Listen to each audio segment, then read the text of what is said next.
#TDAH. Ce trouble du déficit de l'attention avec ou sans hyperactivité est défini par des symptômes d'inattention associés ou non à des symptômes d'hyperactivité motrice et d'impulsivité. #TDH, le podcast des dispersés hyperactifs qui parlent de leur singularité.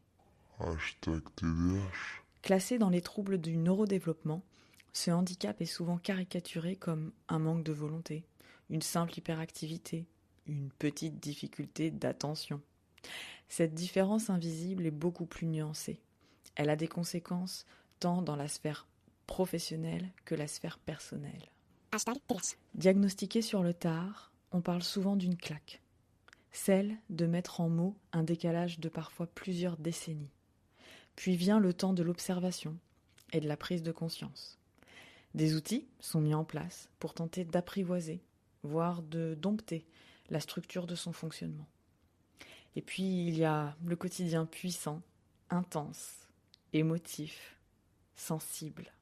Ça déborde de vie, ça passe du rire aux larmes. Et c'est aussi des situations burlesques. L'autodérision est ici un chemin pour s'accepter et transformer cette singularité en force. C'est ce que j'ai à cœur de vous proposer avec mes invités. Belle écoute. Épisode Mathilde, diagnostiquée à 36 ans. Ce qui m'a mis en chemin vers le diagnostic, c'est une formation d'il y a quelques années où le formateur a repéré chez moi un potentiel HPI, notamment avec la pensée en arborescence. Et ça a été une première étape pour prendre conscience de ma différence et faire des recherches sur les zèbres, les atypiques, les HPI. C'est devenu un sujet de prédilection durant 5 ans et ça a mis des premiers mots sur mon décalage. Puis, l'une de mes meilleures amies m'a offert La différence invisible de Julie Dachèze, donc des années après, 3-4 ans après. Et à la lecture de cette BD, je me suis vraiment reconnue dans le spectre Asperger. Et du coup, ça a été vraiment le déclic pour me faire diagnostiquer et arrêter d'être dans le doute sur cette question. J'ai abordé le diagnostic comme une enquête qui n'aboutirait pas forcément sur une réponse claire et définitive parce que, étant déjà suradapté, ayant déjà beaucoup compensé socialement, il était possible que rien ne ressorte des tests, que ce soit le HPI ou autre chose. Mais c'était une entrée, au moins pour mieux me connaître. Donc au pire, j'avais une autre lecture de mon fonctionnement avec des questions qui me permettaient de changer de perspective. Au mieux, j'avais le Saint Graal, l'étiquette connue, qui me permettrait ensuite de continuer mes recherches, de trouver des ressources, des contacts, des outils pour faire avec. Donc, à ceux qui hésitent, la question c'est: quelle est ton intention en faisant ce diagnostic ? Pourquoi est-ce que c'est important pour toi de le faire ? Et surtout, qu'est-ce que tu vas en faire, quelle que soit la réponse qui va émerger du diagnostic ? #TDH. Alors, qu'est-ce que j'ai ressenti quand le diagnostic, donc TDAH avec un potentiel HPI, a été avéré ? Ça a été un petit coup de massue, clairement. C'est-à-dire un tiraillement entre le fait que le trouble soit avéré et du coup de la honte, de l'appréhension face au regard de l'autre, qui potentiellement ne va pas comprendre, va minimiser, ou va simplement me regarder super chelou. ça va mieux. Il y a eu de la colère aussi, d'une certaine impuissance. C'est-à-dire que ce trouble sera toujours présent, et au mieux, je ne pourrai qu'en réduire l'impact, mais ça sera toujours là. Du soulagement aussi, parce que j'avais l'impression que ça faisait 35 ans que je cherchais au mauvais endroit, et que c'est pas un manque de volonté si j'ai du mal à me concentrer. Je suis totalement dispersée. Et si j'ai du mal à m'arrêter, c'est-à-dire que chiller, pour moi, c'est un concept, un mot qui n'a pas de substance. C'est complètement lunaire pour moi de chiller. C'est extrêmement dur de ne rien faire. Donc ça, c'est la première chose. Et du soulagement aussi parce que une certaine forme de culpabilité, de rejet de ce que je pouvais être, se sont vraiment atténuées, voire volatilisées là avec le temps. J'ai aussi ressenti de l'apaisement. d'avoir trouvé une case, en fait, dans laquelle appartenir. Un sentiment d'appartenance très fort et qui m'a fait du bien. Pas pour se complaire ou s'enfermer dans l'étiquette, mais plutôt pour mieux la connaître et trouver des ressources, des gens, des outils pour apprendre à faire avec. Alors tu vois, là, il y a des travaux, là, et ça me déconcentre, c'est terrible. Mais je peux pas ouvrir la fenêtre et dire « Ouais, ça suffit !» C'est pas possible, mais on va faire avec. Je l'entends vraiment. De l'amusement, enfin, pour terminer, c'est-à-dire que ça devient drôle d'observer son fonctionnement. C'est le début de la prise de conscience et de la prise de recul, et c'est le début d'une certaine forme de résilience en soi. Donc, chouette de s'amuser de ses travers. Par exemple, je m'amuse à compter le nombre de fois où j'oublie de fermer la porte du frigo. Je ne sais pas comment modifier ça, je ne sais pas comment faire, mais ça m'arrive plusieurs fois par jour. Ce qui a changé de façon assez instantanée dans ma vie, c'est le fait de mettre en mots une structure de fonctionnement qui m'a permis de changer la perception que j'avais de moi et de l'extérieur. Et donc, tu acceptes davantage la singularité. Donc, par exemple, accepter l'hyperactivité, c'est accepter simplement d'aimer la nouveauté intellectuelle, enfin la nouveauté tout court, l'action, les nouveaux projets, lancer en même temps et d'apprendre en fait à canaliser l'énergie pour ne pas s'épuiser. C'est génial l'hyperactivité, mais ça peut te lancer dans des cycles du toujours plus. Et ce que j'essaye de mettre en place, c'est de canaliser pour ne pas m'épuiser, m'éclater.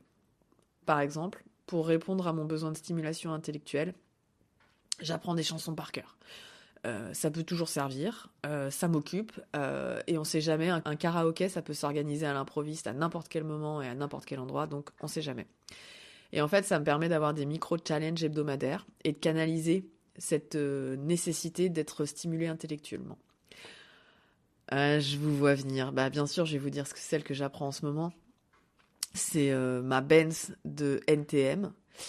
Et un petit extrait, parce que c'est vous. Laisse-moi zoom, zoom, zoom, dans ta Benz, Benz, Benz. Girl, quand tu whines, ton bon pas, ça me rend dingue, dingue, dingue. Accepter l'hyperactivité, c'est aussi accepter de passer par des phases très créatives et des phases sans aucune capacité à travailler, surtout après beaucoup d'interactions sociales ou des événements qui ont un enjeu. C'est vraiment accepter le cycle de ces phases, pas tomber dans de l'épuisement et naviguer avec ça. Il y a aussi la notion du temps, qui est d'accepter de fournir des efforts quand je commence quelque chose, que les résultats ne sont pas immédiats, frustration de ouf, là j'ai de nouveau 4 ans, et que la persévérance et la détermination sont des sensations vraiment savoureuses. Donc de ne pas passer à un sujet trop vite et se laisser la chance de le maîtriser un peu, avec des efforts. Par exemple, en ce moment, je me suis mise à la boxe. Ça me permet vraiment de travailler énormément de choses, et notamment la concentration. Et en ce moment, je n'ai envie de faire quasiment que ça. Donc je canalise cet élan parce que je ne peux pas faire de la boxe 24 heures sur 24. Physiquement, c'est pas possible. Mais j'ai mis des choses en place pour pouvoir nourrir cette envie, comme par exemple intégrer des gestuels dans mes footings. C'est un exemple. Comment ça a changé au niveau de l'hypersensibilité ? Ça a été d'accepter que l'intensité fait partie de mon quotidien. Donc, je suis quelqu'un qui peut passer du rire aux larmes, pas forcément de la tristesse, mais de rire et d'en pleurer, d'accepter de rechercher cette intensité à la fois dans mes relations, ça veut dire faire le tri dans ces relations pour s'offrir, entre guillemets, aux bonnes personnes. Ça veut dire de l'intensité dans mes projets, dans mes activités, que ce soit pro, perso. Et c'est vraiment le besoin d'avoir des shoots de vie, en fait, de mesurer la magie de la vie et la puissance de la vie régulièrement. C'est important.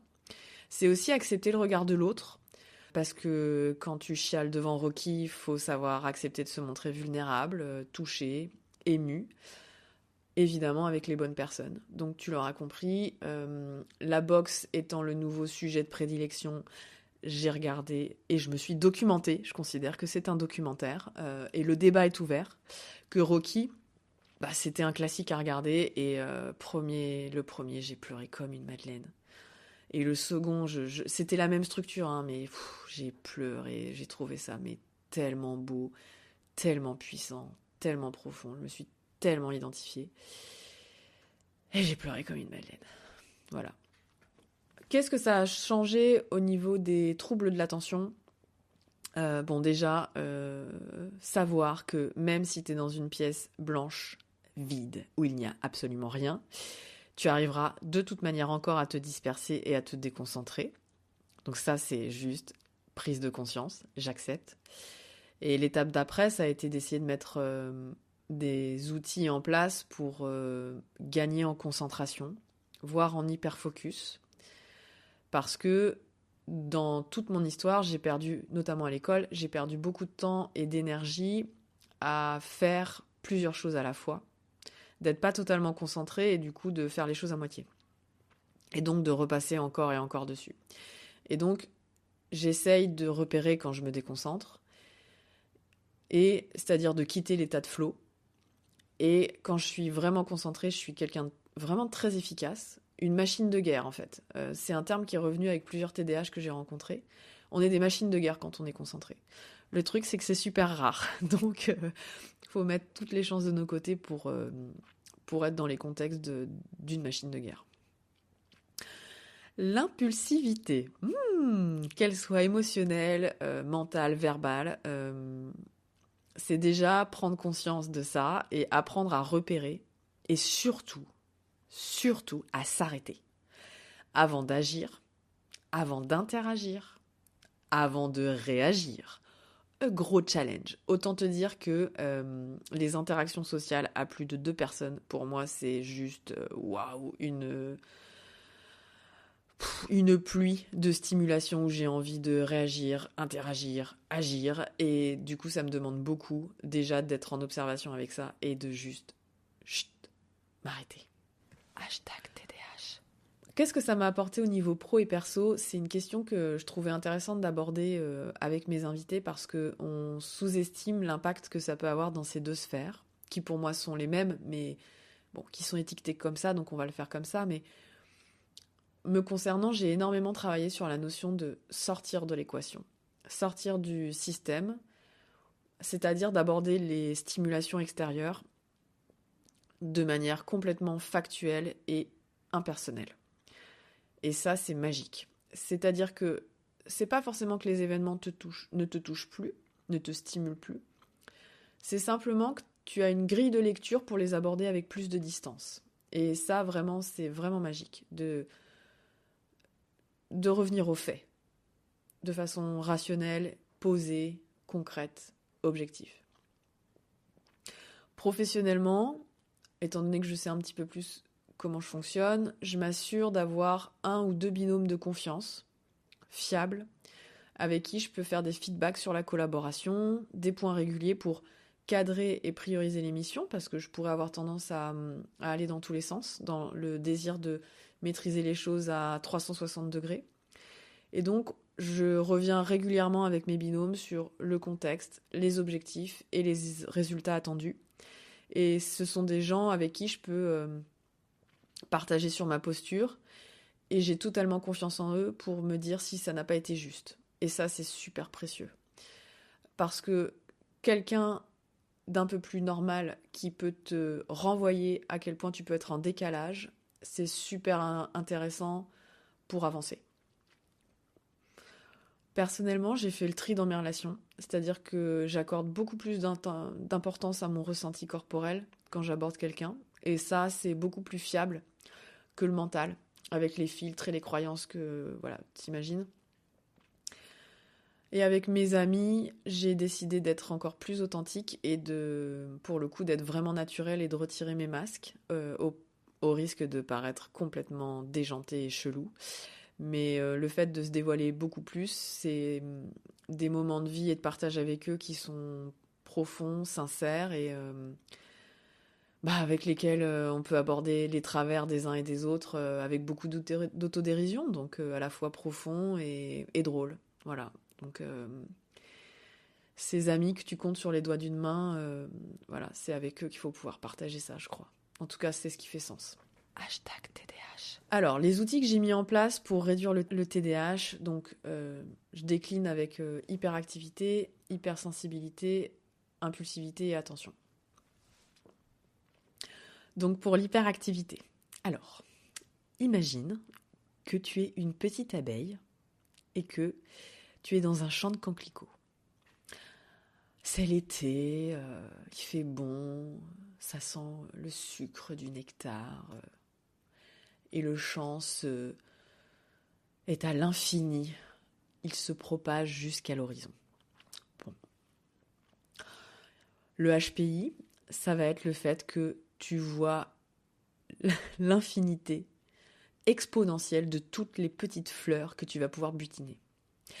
Le TDAH, c'est l'idée que tu vas vouloir butiner toutes les fleurs, tout le temps, jusqu'à épuisement, et en même temps, sinon ce serait pas drôle. Quand tu as un TDAH, potentiellement, on te dit, tu ne dois absolument rien butiner, tu dois contrôler ton hyperactivité. Et bien ça, c'est contre nature.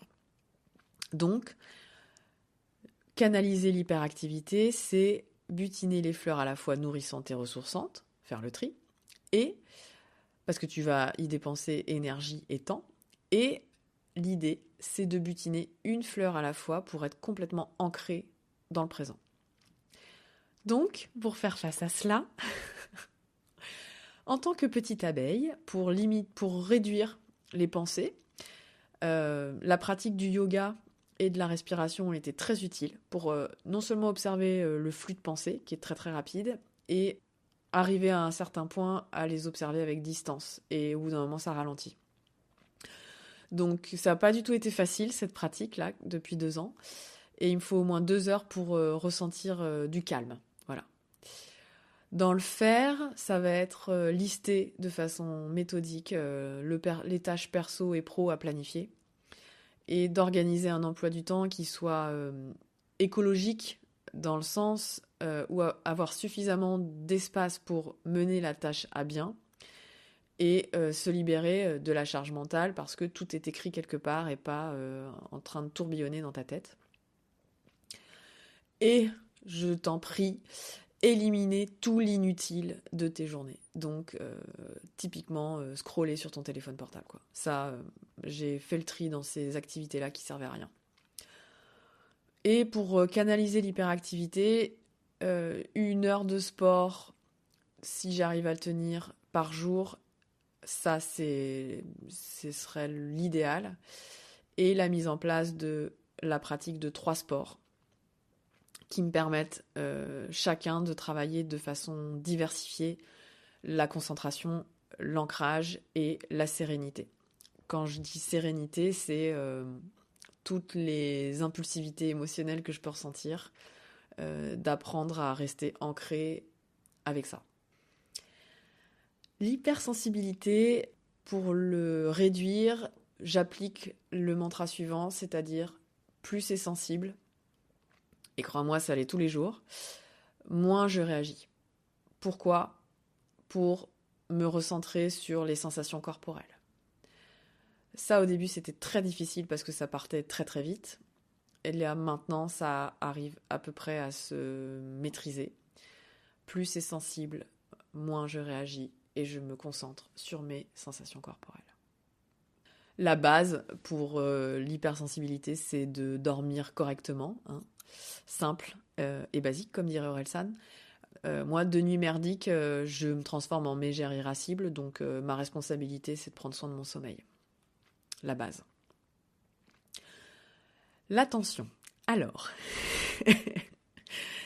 donc il faut imaginer que la moindre petite distraction sensorielle du coquelicot va m'emmener dans un voyage intersidéral qui est évidemment accentué par le HPI. Donc un SMS, un chien qui aboie, une odeur de café, le gars tout à l'heure qui faisait je sais pas quoi et je me suis empêchée de me demander ce qu'il faisait, d'aller regarder à la fenêtre. Tout est propice au voyage. Le dernier exemple en tête que je peux te donner, c'est pour te donner l'étendue des dégâts, c'est que je suis en voiture, je suis à un feu rouge et je tourne la tête à gauche et je vois cette affiche extraordinaire, Babin, la plus française des croquettes. Et là, le voyage commence, attache ta ceinture. Je me suis demandé pourquoi un nom de marque comme ça, parce que c'est pas du tout efficace, Babin. Ah si, c'est les babines. Ah bah tu vois, je viens de capter. Pourquoi la plus française des croquettes ? Est-ce qu'il y a un sens philosophique à cette phrase ? Le balcon, quelle est l'histoire de cette affiche ? Qui a décidé un jour, oui, je décide d'afficher cette banderole à mon balcon ? Voilà, donc ça c'est le temps du feu rouge, il me reste 5 minutes de trajet et je me vois partir et donc je stoppe cette pensée, mais tu vois, j'ai quand même décidé de t'en parler parce que c'était important. Si quelqu'un a des éléments sur cette banderole, je suis preneuse, rien que pour l'histoire. Donc voilà, toute distraction potentielle est une invitation à partir et du coup j'ai réussi à déplacer un peu le truc en faisant une pause. Par exemple, quand je travaille et que j'ai une distraction sensorielle, bah, je prends vraiment le temps de m'ancrer dans la distraction et de faire une pause. Et enfin, pour l'attention, je me mets dans les conditions idéales pour être vraiment hyper focus. Donc, m'accorder du temps sur une tâche pour vraiment rentrer dans la tâche et me concentrer. Éviter toutes les distractions visuelles, auditives, que sais-je. Voilà. Parce que cet état d'hyperconcentration, de flow, je pense que c'est ça, hein, c'est un état de flow, c'est vraiment très agréable. Je t'invite vraiment à tester ça. Alors, réduire l'impulsivité, c'est mettre en place des outils pour différer les réponses ou les pulsions. Donc, ça peut se traduire par exemple dans un échange avec quelqu'un. Ça peut être apprendre à écouter l'autre, sans rebondir, en attendant qu'il ait dit tout ce qui était important pour lui. Finalement, se laisser la chance de connaître son monde, lui offrir une véritable écoute, et que ce soit pas un prétexte pour rebondir sur soi, comme dans les monologues à deux que tu as peut-être déjà observé. Moi, j'ai vraiment du mal avec ça. Donc, c'est écouter l'autre. Ensuite, apprendre à fermer sa gueule, quoi, tout simplement. Clairement, c'est écouter et ne pas relancer. Et observer si l'attention de l'autre est toujours présente. Donc c'est vraiment être en observation et apprendre à la boucler, quoi. Pour te dire par rapport à ça, j'ai développé une capacité à calculer le temps de parole de chacun et à veiller à parler moins que l'autre. C'est vraiment important, pour vraiment lui laisser de l'espace et de la place. Laisser venir.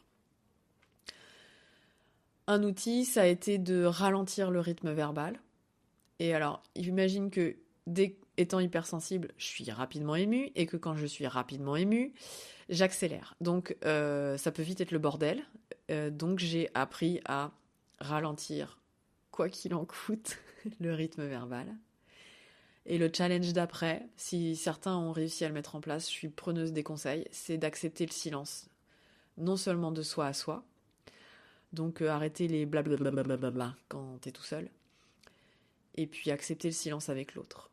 Et ça, c'est absolument magnifique pour les peu que j'ai vécu, partagé. Et c'est le prochain challenge. Mais croyez-moi, on en est loin, les copains. #TDH. Une anecdote à raconter, typiquement #TDH. Mon compagnon, il appelle ça une Mathilde. La dernière en date, c'est d'aller chercher mes enfants à l'école et d'avoir cette ellipse temporelle où le temps, je suis en mode automatique et on traverse la route. Je les installe dans la voiture et ça fait comme dans les films, tu sais, avec les ceintures qui se cliquent tout en même temps avec un plan différent, quoi. Clic, clic, clic, le moteur qui démarre sur le plan d'après. Belle scène. Tout le monde est prêt et de me rendre compte que devant la voiture, je ne sais pas pourquoi ni comment, mais il y a les 3 cartables sur le trottoir. Je ne saurai jamais l'histoire de ces 3 cartables et c'est ok. #TDH. Le mot de la fin, c'est que le chemin est long pour vivre le calme, le silence, la lenteur. Mais je suis soulagée et ravie de m'engager dans cette voie-là. Et quelque chose que j'avais envie de te partager, c'est ne laisse personne déterminer ta valeur, d'autant plus si tu as une singularité, et quelle que soit cette singularité. D'apprendre à faire avec cette différence et de façon inconditionnelle, de s'aimer quoi qu'il arrive, même avec sa différence. Je crois que c'est un vrai cadeau qu'on peut se faire envers soi. Et ça permet surtout de mieux vivre le monde et les autres, ceux qui le peuplent. En tout cas, c'est ce que je te souhaite. À bientôt. Hashtag.